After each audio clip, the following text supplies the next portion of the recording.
నిన్న మొన్నటి దాకా సైలెంట్ గా ఉన్న మాజీ సీఎం జగన్ ఒక్కసారిగా ఎందుకు విజృంభించారు? అసెంబ్లీ ఎన్నికల్లో ఓటమి తర్వాత ఎక్కువ సమయం బెంగళూరు ప్యాలెస్ కే పరిమితమైన వైసీపీ అధినేత మళ్లీ ఎందుకు స్పీడ్ పెంచారు? విజయవాడ జైల్లో వంశీని పరామర్శించిన దగ్గర నుంచి ఆయన స్టైల్లో ఎందుకు మార్పు వచ్చింది? జగన్ తన టార్గెట్ ను మార్చుకున్నారా? రానున్న రోజుల్లో ఆయన ఏం చేయబోతున్నారు? మాజీ సీఎం అసలు టార్గెట్ ఏంటి? వైసీపీ అధినేత మాజీ సీఎం జగన్ మళ్లీ జనాల్లోకి వెళుతున్నారు. ఆయన ఎక్కడికి వెళ్లినా జనం తండోపతండాలుగా తరలి వస్తున్నారు. విజయవాడ జైల్లో వంశీని పరామర్శించేందుకు వచ్చిన రోజు అక్కడికి వచ్చిన జనాన్ని చూసి అందరూ ఆశ్చర్యపోయారు. అయితే అక్కడ ఐప్యాక్ ఎలివేషన్లు ఏమీ లేవు. వైసీపీ నాయకులు జనాన్ని సమీకరించింది కూడా ఏమీ లేదు. మరి అంతలా జనం ఎందుకు తరలి వచ్చారు? దీనికి సమాధానం జగన్ కు జనాల్లో ఉన్న ఆదరణ ఇంకా తగ్గలేదనే. అందుకే ఆ ఇష్యూ తర్వాత ఒక్కసారిగా తన స్టైలే మార్చారు జగన్. వెంటనే గుంటూరు మిర్చి యార్డుకు వెళ్లి రైతుల సమస్యలు తెలుసుకున్నారు.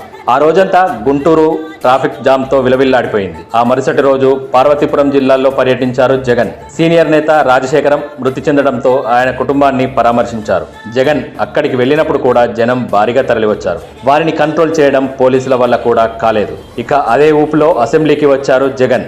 రానంటూనే సభలో ప్రత్యక్షమయ్యారు. దీని ద్వారా తాను యుద్ధానికి సిద్ధమని ప్రకటించాడన్నమాట.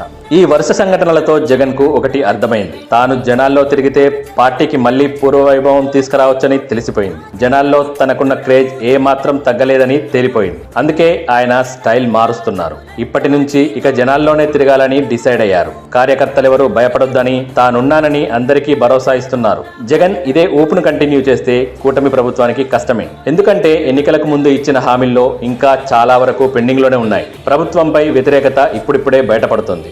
ఈ టైంలో జగన్ బయట తిరగడం మొదలు పెడితే ప్రభుత్వానికి కొంచెం కష్టమే. అయితే వైసీపీ శ్రేణుల్లో మాత్రం జగన్ జోష్ను నింపుతున్నారని చెప్పొచ్చు. రోజు ఏదో ఒక చోట ఆయన కనిపిస్తుండటంతో పార్టీ లీడర్లతో పాటు కేడర్ కూడా ఖుషి అయిపోతున్నారు. జగన్ వ్యూహం కూడా ఇదే. పార్టీని మళ్లీ ట్రాక్ లోకి తేవాలనేదే ఆయన ప్లానింగ్. అందుకే ప్రజాక్షేత్రంలోకి దూసుకుపోతున్నారు. ఎక్కడ ఏ సమస్య వచ్చినా వాలిపోతానని చెబుతున్నారు. చూడాలి మరి జగన్ వ్యూహాలను అధికార కూటమి ఎలా చిత్తు చేస్తుందో. ఈ వీడియో నచ్చినట్లయితే మా ఛానల్ను సబ్స్క్రైబ్ చేయండి, షేర్ చేయండి, అలాగే పక్కన ఉన్న గంట సింబల్ పై క్లిక్ చేయండి.